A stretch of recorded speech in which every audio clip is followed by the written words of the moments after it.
여러분, 망원동은요 5월 6월이 정말 핫합니다. 이게 뜨겁다는 얘기 아니라 사람들이, 특별히 젊은이 참 좋아하는 그런 데가 바로 망원동입니다. 망원 한강공원이 그렇고 그래요. 이제 금요일 날 저희가 이제 교회 안에서 또 신방 또 여러 가지 일 다 마치고 이제 사택으로 돌아가는데, 우리 그 마을 버스 있잖아요. 우리 교회 바로 앞에 마을 버스가 있는데, 그 마을 버스에 이제 젊은 청년들이 많이 저희 동네로 이렇게 놀러 오고 또 보러 와요. 저도 이제 퇴근할 때 그 길을 반드시 지나가야 되기 때문에 그 마을 버스를 이렇게 지나가는데 어떤 두 아이가 내리는 거예요. 아이예요. 고등학교 한 1학년 정도 됐을까요? 두 이제 젊은 우리 자녀들이 이렇게 딱 내리는데, 제가 걔네들을 미행한 게 아니라 걔네들이 앞에 간 겁니다. 저는 집을 간 거예요. 따라가는데 저는 뭐 이렇게 들으려고 들은 게 아닌데, 우리 아이들이 크게 이제 소리 내면서 얘기하잖아요. 서로 막 얘기하잖아요. 뭐 어쩌고 뭐 오늘 망원동에 왔는데 뭐 그러는데 갑자기 전화벨 소리가 딱 울리는 거예요. 그 중에 한 애가 전화를 딱 받으면서 뭐라 그러냐, 언놈이야? 뭐 그러더라고요. 어떻게 저런 단어를 쓰지? 언놈이야? 그러면서 딱 봤더니, 여보세요? 아빠? 이렇게 얘기하는 거예요. 그 언놈이 아빠였어요. 이제 통화를 하는데 뭐 아빠랑 긴 통화는 하지 않더라고요. 몰라, 알았어, 끊어. 그리고 딱 끊었어요. 옆에 있는 애가 막 웃으면서 얘기하는 거야. 야, 너는 아빠 번호도 안 저장돼 있니? 그랬더니 세상에서 가장 어색해. 우리 아빠가 세상에서 가장 어색해. 그래서 번호에 아빠 이름도, 요새는 다 누가 했는지 다 알잖아요. 아빠 이름도 등록을 안 해놓은 거예요.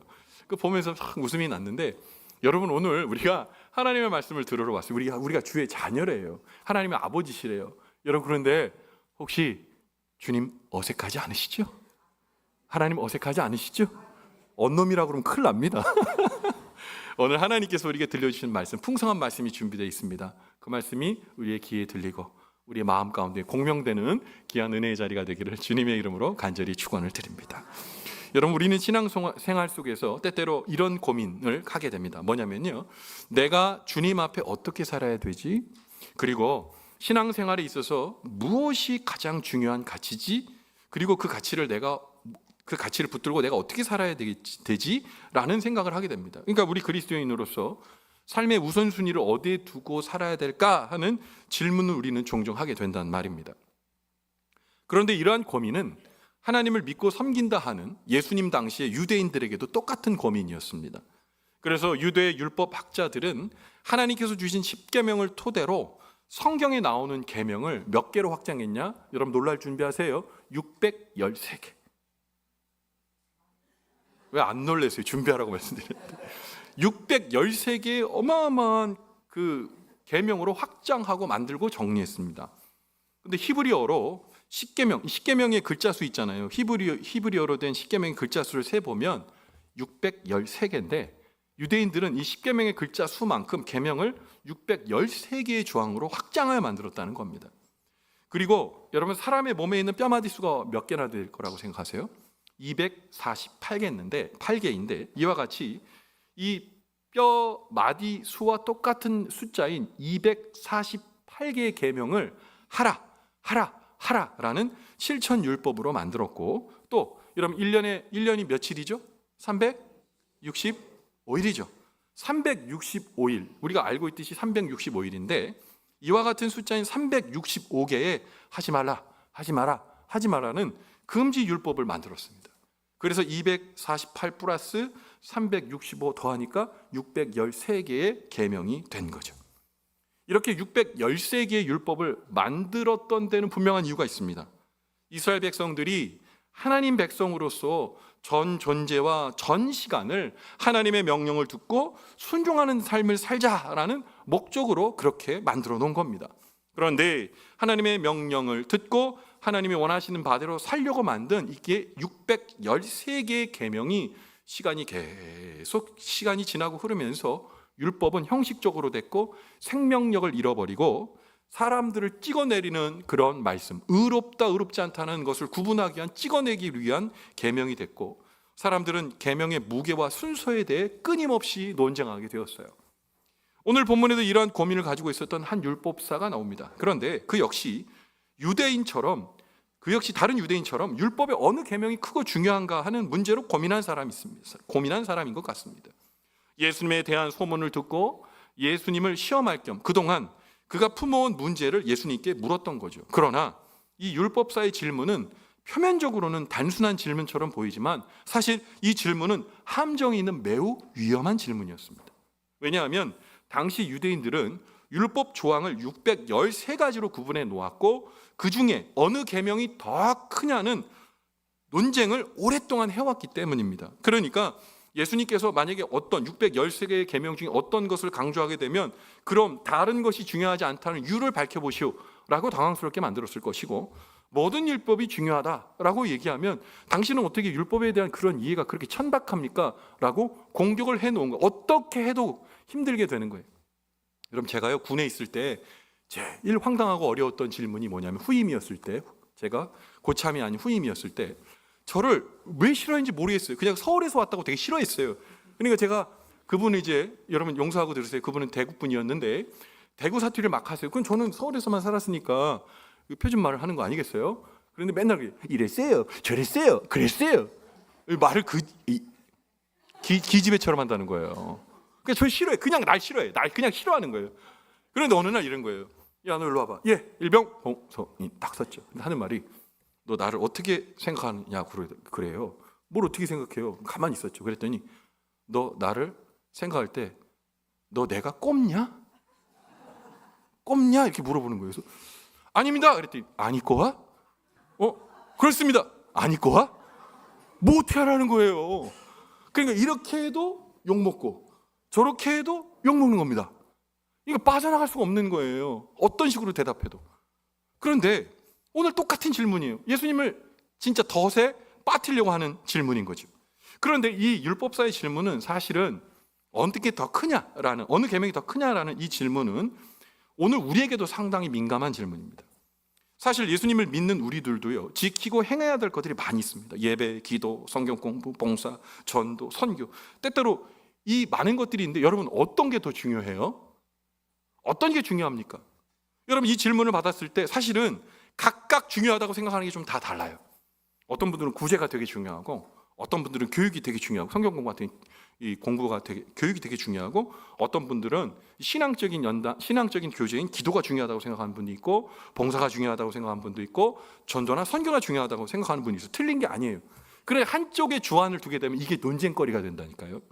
왜 우리 교회는 왜 구제에 신경 쓰지 않는 거야? 왜 우리 교회는 왜 선교에 집중하지 않는 거야? 왜 우리 교회는 예배의 본질에 대해 신경 쓰지 않는 거야? 왜 우리 교회는 기도에 신경 쓰지 않는 거야? 틀린 말은 아닙니다만 어떤 것에 하나의 주안점을 두게 되면 이거는 문제의 소지가 되는 거예요. 이 곤란한 혼란의 수지가 되는 겁니다. 여러분, 그럼 우리는 어떤 것에 주안을 둬야 됩니까?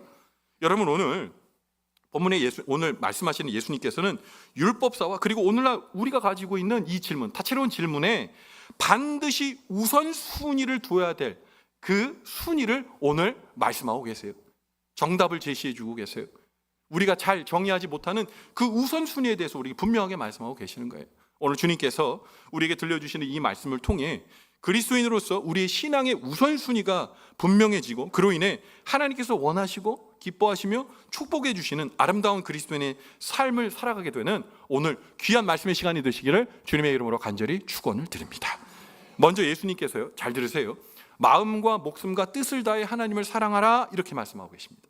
자, 오늘 본문의 말씀인 마태복음 22장 37절에 그리고 38절까지의 말씀을 통해 예수님께서 친히 율법의 말씀 중 으뜸인 우선순위가 무엇인지 말씀하고 계신데요, 우리 예수님께서 직접 들려주시는 말씀으로 생각하면서 오늘 37절 38절 말씀 같이 읽어봅니다. 시작.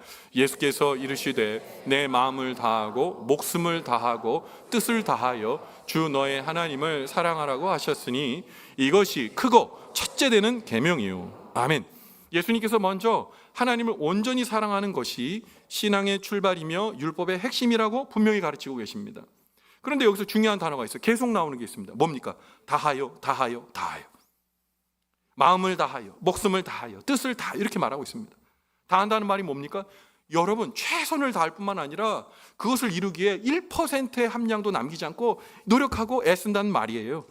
예수님께서는 하나님을 사랑하는 마음을 얘기해서 마음을 다하여 사랑하라고 말씀하고 있습니다. 마음을 다하는 사랑은 뭡니까? 그 사람을 날마다 생각하고 마음에 품는 거예요. 저도 연애했지 않았겠습니까? 저도 우리 아내와 연애를 했는데 처음에 아내랑 연애하고 나서 연애하면서 새록새록 드는 게 뭐냐면 날마다 보고 싶은 거예요. 뭐든지 그분을 볼 수 있는 모든 계획들을 어떻게 우연을 가장한 필연을 만들려고 애를 많이 썼죠. 그런데 뭐 항상 만나는 건 아니고 떨어져 있을 때 너무 보고 싶은데 방법이 없어요. 근데 제게 이상한 일이 일어나는 거예요. 책을 봐도 그분이 있고, 영화를 보고 있는데 영화에도 그분이 보이고, 날마다 보이는 거예요. 내가 미쳤나? 뭐 그런 생각이 드는 겁니다. 그 아내랑 같이 갔던, 그때 지금은 아내가 됐지만 그때는 우리 은혜 씨가 랑 같이 갔던 데를 이렇게 어느 날 같이 가보면 괜히 같이 갔던 데 의자에 막 앉아보고, 그래 여기 앉았었지. 이런 생각을, 그래서 내가 미쳤나? 병원 가봐야 되나? 그런 생각을 할 정도로 날마다 마음이 다 거기에 가 있는 거예요. 근데 또 이 얘기를 하면 꼭 묻는다. 지금도 그러냐고? 지금도 그렇다고 이 연사 힘차게 외칩니다. 지금도 그래요. 그런데 그 마음이 다 항상 쓰이는 거예요. 그냥 모든 생각이 거기가 꽂혀 있는 겁니다. 마음을 다하는 거죠. 여러분, 그 다음에 뭐라고 얘기하냐? 목숨을 다하고. 여러분, 우리가 내어줄 수 있는 것 중에 가장 큰 사랑이 뭡니까? 목숨 바치는 거예요. 거기에 뭐 더한 게 있어요? 여러분, 우리나라를 위해서 여러분 일제시대에 독립투사들 있잖아요. 그들은 목숨을 갖다 바쳤습니다. 그들의 목숨을 조국을 위해 바쳤어요. 그렇기 때문에 우리는 아직도 그분들의 이름을 잊을 수가 없는 거예요. 잊으면 안 되는 거죠. 그 목숨을 다한 사랑이 너무나 대단한 거 아니겠어요? 우리 하나님께서도 말씀하시는 거예요. 목숨, 생명도 아끼지 않고 드릴 정도로 하나님을 전폭적으로 사랑하라고 말씀하고 있는 겁니다. 여기에 뜻을 다하여라는 것도 있어요. 뜻을 다하라는 이야기는 뭐냐면, 여러분, 때로 내가 A라는 게 있고 B가 있는데 내가 하고 싶은 건 A예요. 그런데 내가 사랑하는 사람이 B를 원해. 그러면 A로 가다가도 돌아서 등을 돌려서 B로 가는 겁니다. 내 뜻을 바꾸는 거예요. 여러분, 우리가 하나님의 말씀이 우리에게 그렇게 얘기하잖아요. 하나님의 뜻을 우리에게 말씀해 주실 때가 있어요. 근데 우리가 그거 따르며 살기가 어렵잖아요. 근데 그 뜻을 따르려고 애쓰는 거예요. 사실 쉽진 않아요. 예수님께서 하신 말씀 중에 이런 말씀이 있습니다. 오른뺨을 떼면 어디를 대라고요? 왼뺨을 돌려대라고 말씀하고 계시죠? 여러분, 이따 다 끝나고 나가실 때 저한테 오른뺨 먼저 맞으시고 바로 왼편 돌려대시기를 바랍니다. 아멘. 아무도 안 하네. 할 수가 없죠.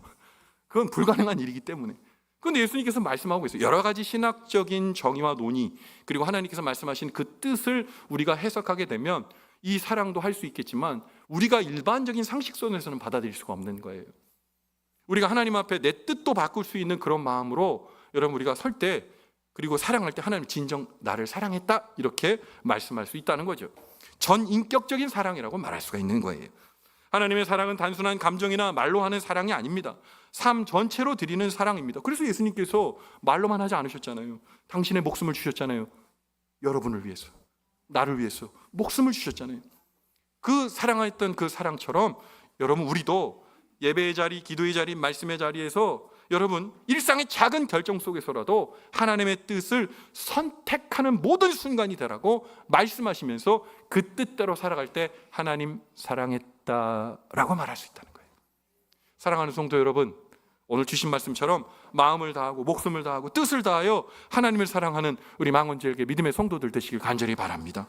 여러분, 제가요 가끔 새벽 예배 때마다 감동을 받을 때가 있어요. 왜요? 새벽 예배의 자리에 그냥 계속 1년 365일 비가 오나 바람이 부나 어떠한 것이 있어도 눈이 와도 예배의 자리, 기도의 자리에 오시는 많은 권사님들이 있어요. 물론 너무 멀리 떨어져 계신 분은 아침에 하나님 만나는 자리 있다는 거 잘 알고 있습니다. 그러나 물리적인 그 자리를 계속 오시는 분이 있어요. 여러분, 피곤하지 않는 사람이 있습니까? 여러분, 나가기 싫을 때 그런 마음이 드는 거, 그거 일반적인 사람의 마음 아니겠어요? 그런데 날마다 그 자리에 계신 거예요. 어떨 때? 가을 때 이렇게 막 태풍이 오고 그럴 때 있잖아요. 태풍이 오고 이 예보로 들었고 그게 내일 새벽에 이 상황이라는 것을 인지할 때 있어요. 그때 저는요 새벽 예배 나갈 때 무슨 생각하냐, 이런 생각을 가졌을 때도 있어요. 그 권사님 안 나오셨으면 좋겠다.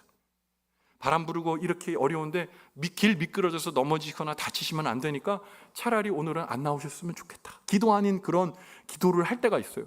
그런데 와보면 와 계세요. 나 여기 있어.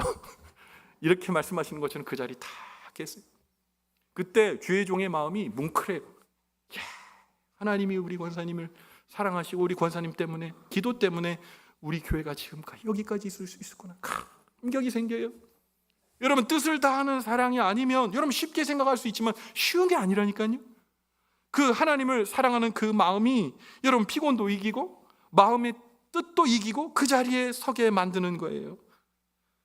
새벽에 하나님을 가장 먼저 만나고 하루를 시작하면 하나님을 사랑한다는 내 고백이 하늘에 닿는 것 같아서, 그걸 놓치고 싶지 않아서 그 자리에 있는 그 사람, 여러분 하나님 사랑한다는 말이 너무나 적절하지 않습니까? 하나님 사랑은 말로만 하는 것이 아니고 우리의 시간과 열정과 우선순위, 그리고 삶의 방향에서 드러나게 돼 있는 거예요. 우리는 무엇을 사랑하느냐에 따라서 인생이 결정됩니다. 돈을 사랑하면 모두에게 인색해집니다. 명예를 사랑하면 스스로 교만해집니다. 그러나 하나님을 사랑하면 삶의 자리가 거룩하고 아름다워집니다. 하나님을 사랑하는 것은 단순히 감정적인 것이 아닙니다. 오늘 사랑했다 내일 사랑하지 않는 것이 아닙니다. 우리의 삶 전체, 생각, 선택, 그리고 시간과 열정이 하나님으로 향하는 것이고, 그것이 진정한 사랑이 되는 것이죠. 혹시 지금 내가 하나님을 사랑하고 있는지 한번 그 마음을 들여다보십시오. 나의 우선순위가 하나님인지 한번 들여다보자는 말입니다. 오늘 이 시간 우리의 마음을 들여다보고 돌아봄으로 하나님을 전심으로 힘을 다하고 목숨을 다하고 내 뜻을 다하여 하나님 사랑하는 믿음의 사람 되고 싶습니다. 아니 그리 살겠습니다 라는 명확한 고백과 여러분 우리 신앙의 우선순위가 분명해지는 이 말씀의 자리가 되기를 주님의 이름으로 간절히 축원을 드립니다. 여러분 두 번째로요, 예수님께서는 하나님 사랑하라고 하셨잖아요. 여러분 다 아는 거예요. 그 다음에 내 이웃을 내 몸과 같이 사랑하라고 말씀하십니다. 오늘 본문의 말씀인 마태복음 22장 39절의 말씀을 통해 예수님께서 친히 율법의 말씀 중 두 번째 우선순위에 대해서 다음과 같이 말씀하고 있어요. 같이 읽어봅니다. 시작. 둘째도 그와 같으니 내 이웃을 내 자신같이 사랑하라 하셨으니. 아멘. 두 번째 주님이 주신 계명인데요, 내 이웃을 내 자신같이 사랑하라 이렇게 말씀하셨다는 겁니다. 오늘 예수님께서 내 이웃을 내 자신같이 사랑하라 하신 말씀, 여러분 우리 되게 사랑하거든요. 여러분 몰라도 우리를 가장 사랑해요. 근데 그 극상의 사랑을 내 이웃에게도 하라는 겁니다. 예수님께서 두 번째 분명히 당부하시는 율법의 우선순위죠. 그러나 둘째라고 해서 덜 중요한 게 아니에요. 순서의 두 번째일 뿐이지 가치의 두 번째가 아니란 말입니다. 왜 그렇습니까? 오늘 본문에 뭐라고 그러냐, 둘째도 그와 같으니 첫 번째와 똑같다 이렇게 말씀하고 계신 거예요. 하나님 사랑과 이웃 사랑은 본질적으로 하나란 말입니다. 사도 요한도요, 이와 같은 생각을 요한일서 4장 20절에 분명하게 말씀하고 있어요. 같이 한번 읽어볼까요? 요한일서 4장 20절입니다. 시작. 누구든지 하나님을 사랑하노라고 하고 그 형제를 미워하면 이는 거짓말하는 자니 보는 바 그 형제를 사랑하지 아니하는 자는 보지 못하는 바 하나님을 사랑할 수 없느니라. 아멘. 하나님을 사랑하는 사람은 이웃을 사랑하지 않을 수 없다는 겁니다. 만약 그런 흉내를 내고 있다면 뭐라고요? 거짓말이라고 얘기하는 거예요. 가정에서, 교회에서, 직장에서, 학교에서 내 곁에 있는 사람을 사랑할 때 하나님께서는 가장 기뻐하시고 흐뭇해 하신다는 거예요. 잘 들으세요. 사랑이 없는 정의는 무자비해지고요, 사랑이 없는 교육은 반항을 만들고요, 사랑이 없는 친절은 위선적 가면을 만들고, 사랑이 없는 대화는 적을 만드는 논쟁을 만들고, 사랑이 없는 힘은 절제 없는 폭력을 만들고, 사랑이 없는 분은 해갈 없는 탐욕을 만듭니다. 이웃과 타인에 대한 사랑이 없는 삶은 여러분 우리를 파멸로 인도하는 안내자가 되는 거예요. 때때로 교회 안에 모여온 그리스도인의 삶의 딜레마가 여기 있습니다. 하나님은 사랑하는데 이웃은 정말 사랑하기 어렵다는 거예요. 여러분 그렇다면 하나님은 사랑하는데 이웃을 사랑하지 않는다? 이걸 사랑하는 하나님을 사랑한다고 말할 수 있을까요? 반쪽짜리 사랑인가요? 아니요. 거짓된 사랑이라고 말할 수 있는 거예요. 하나님을 사랑하는데 함께 교회를 이룬 교우와 그리고 주변의 이웃을 사랑하지 않을 수가 없는 겁니다. 왜냐하면 하나님 사랑과 이웃 사랑은 서로 연결되었기 때문입니다. 그런데 실제로 이런 일들이, 이 반대적인 양상이 주변에서 자주 일어나는 거죠. 여러분 우리는 서로 사랑하며 살아야 합니다. 왜냐하면 이웃 사랑을 할 수 있는 것은 하나님 사랑으로부터 시작됩니다. 하나님 사랑은 이웃 사랑의 열매로 나타나기 때문에 이것은 양립되는 것이 아니에요. 무엇보다도 여러분 사랑하게 되면 누가 행복해질까요? 네, 내가 행복해지는 거예요. 내 마음과 삶이 풍성해지고 부유해지고 하나님의 복을 받게 되는 겁니다. 사랑은요, 심은 대로 거두는 씨앗과 같습니다. 우리가 사랑을 심으면 어떨 때는 정말 더딘 것 같지만 하나님의 때에 반드시 사랑의 열매로 돌아오게 되는 거예요. 결국 예수님께서는 613개의 율법을 하나님 사랑과 이웃 사랑의 두 계명으로 요약하시면서 마지막으로 마태복음 22장 40절에 이 두 계명의 결론을 말씀하고 계세요. 같이 한번 읽어봅니다. 시작. 이 두 계명이 온 율법과 선지자의 강령이니라. 아멘. 강령이라는 말이 참 어렵습니다. 이 강령이라는 말은요, 히브리어로 직역하면 걸려있는 줄이라는 뜻이 있는데 이것은 어떤 것을 지탱해주는 기반을 의미합니다. 기반, 기조. 이거 어떤 조직체에서 이제 우리의 강령 1, 우리는 뭐 어쩌고저쩌고 한다. 2, 우리는 어쩌고저쩌고 한다. 이때 강령이라는 얘기를 해요. 그러니까 그 조직체를 이끄는 필수한 기초의 기반을 얘기하는 거거든요. 그런데 우리 예수님께서 하나님 사랑과 이웃 사랑이 온 율법의 기반 그리고 기조라고 말씀하고 있는 거예요.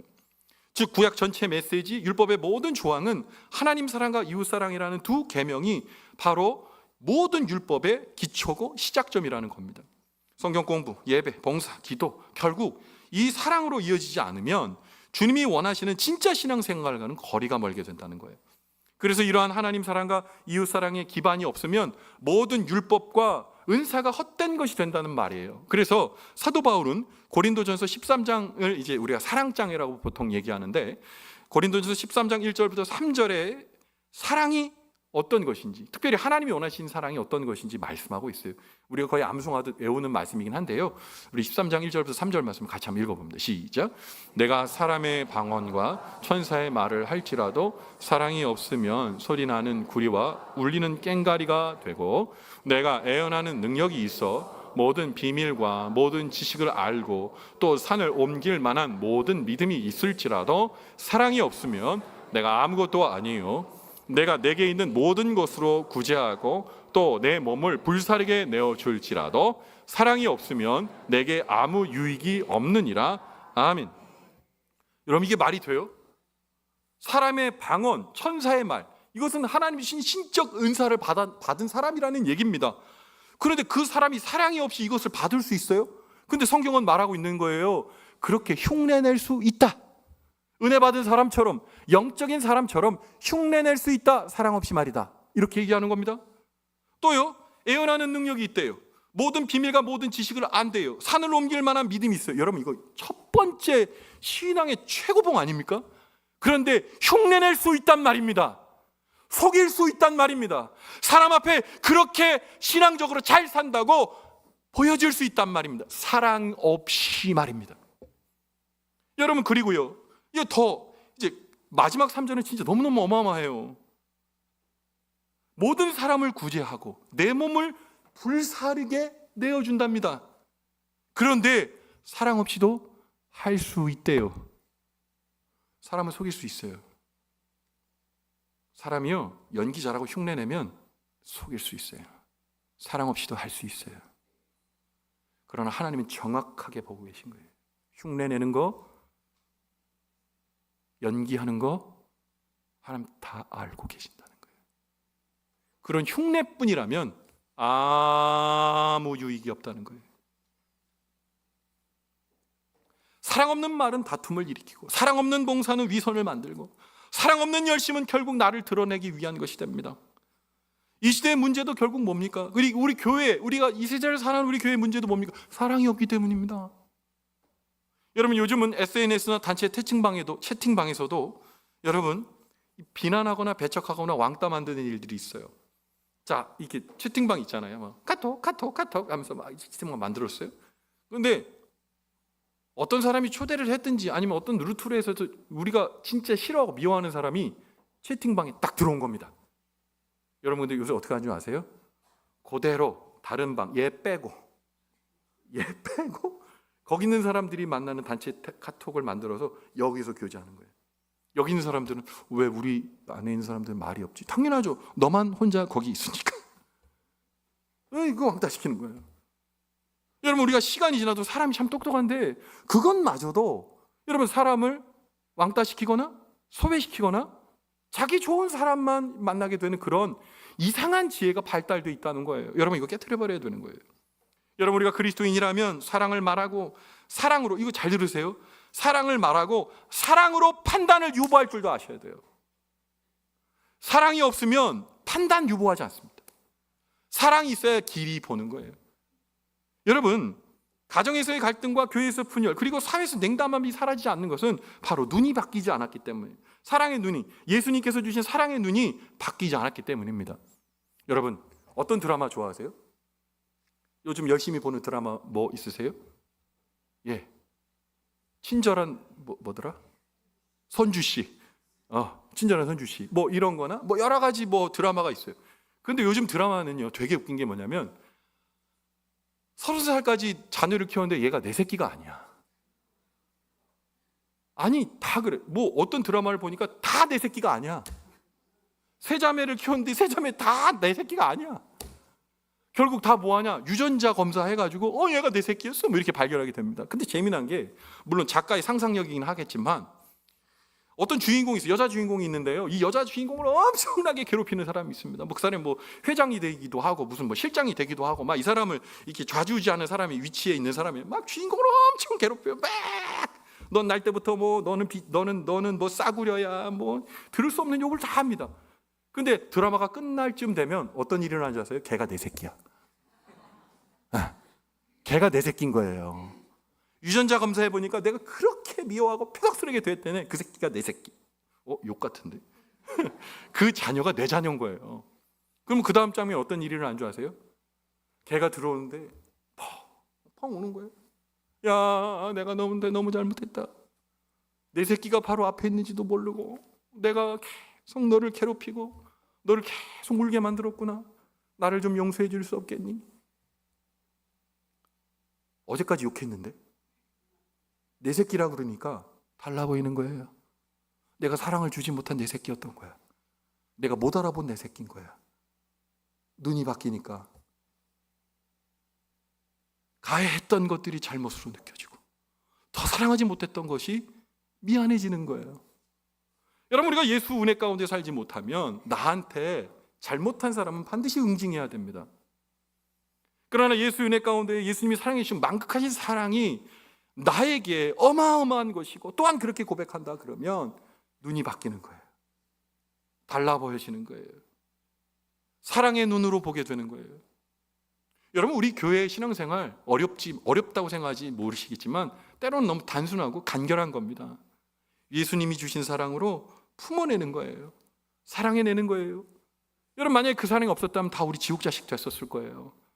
예수님이 우리에게 주신 그 사랑 없었다면 우리는 이전에, 구원의 여망이 전혀 없는 사람들이었어요. 근데 예수님 때문에 우리 여기 있잖아요. 예수님 때문에 우리가 하나님의 만극하신 구원을 얻었잖아요. 그 풍성한 사랑을 갖고 있으니 우리도 사랑할 수 있음을 고백하는 겁니다. 우리의 인생은 사랑하며 살기에도 너무 짧은 인생이라는 것을 여러 사람들이 말하고 우리도 알고 있어요. 여러분 죽음을 앞둔 사람들이 가장 많이 후회하는 말이 있대죠. 껄껄거리랍니다. 조금 사랑할 걸, 좀 더 베풀 걸, 그때 더 좀 참아줄 걸. 하나님 사랑, 이웃 사랑이 이 두 가지 삶의 중심, 이 두 가지 사랑을 우리 믿음의 사람이 중심에 축에 두면 우리의 신앙이 그렇게 흔들리지 않습니다. 오늘 우리 예수님께서 말씀하시고 또한 스스로 지키시며 이뤄내시고 보여주신 사랑을 기억하셔야 돼요. 그래서 우리가 누군가에게 그 사람의 마음이 떨릴 만큼 귀한 사랑의 사람이 되셔야 돼요. 주일날 그 우리 권사님, 우리 집사님 만날 생각에 설레는 거예요. 예수님 닮은 그 장로님 만날 생각에 마음이 기쁜 거예요. 그리고 그 모든 자리가 행복한 거예요. 예배 자리에 함께하는 믿음의 성도들이 행복한 거예요. 세상에 많은 사람들, 우리 옆집의 사람들 나에게 힘들고 어렵게 하더라도 하나님께서 사랑하라 하셨으니 사랑으로 눈을 볼 때 손잡아주고 함께하면서 그가 예수 그리스도에 대한 호기심을 갖게 만드는 거예요. 그게 사랑 아니겠어요? 사랑하는 성도 여러분, 하나님께서 우리에게 주신 가장 큰 계명, 하나님 사랑하고 이웃을 사랑하시라고 하는, 내 교회와 내 가족을 사랑하시라고 하는 이 하나님의 분명하고 너무나 명확한 이 사랑의 명령에 여러분 같이 가지 않으시겠습니까? 사랑하는 성도 여러분, 하나님께서는 이 사람을 기억해 주시는 거예요.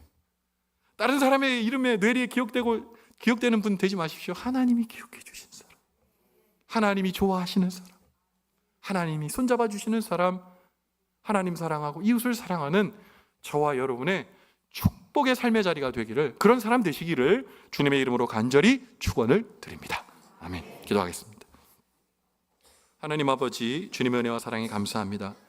우리의 인생 참 사랑하며 살기에도 바쁜데요, 때로 하나님 우리가 너무 미운 사람들이 많이 있어요. 하나님, 그것이 내가 잘못한 것이 아니라 우리의 삶에 이 모든 습관이 배어 있습니다. 예수의 은혜의 보혈 아니면 이 찢기 같은 습관을 덜어낼 수가 없어요.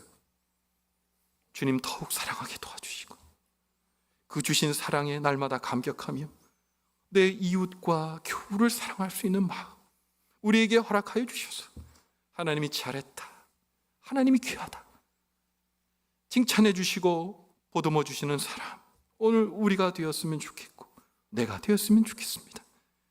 주님께서 말씀하신 이 가장 큰 계명 우리의 마음에 담고 믿음의 길 걸어가는 축복의 사람, 우리 망원주일교회 믿음의 성도들 되게 역사해 주시옵소서. 주님께서 함께해 주실 것을 믿고 확신하며 우리를 사랑의 길로 인도해 주시는 예수님 귀하신 이름 받들어 간절히 축복하며 기도 올리옵나이다. 아멘.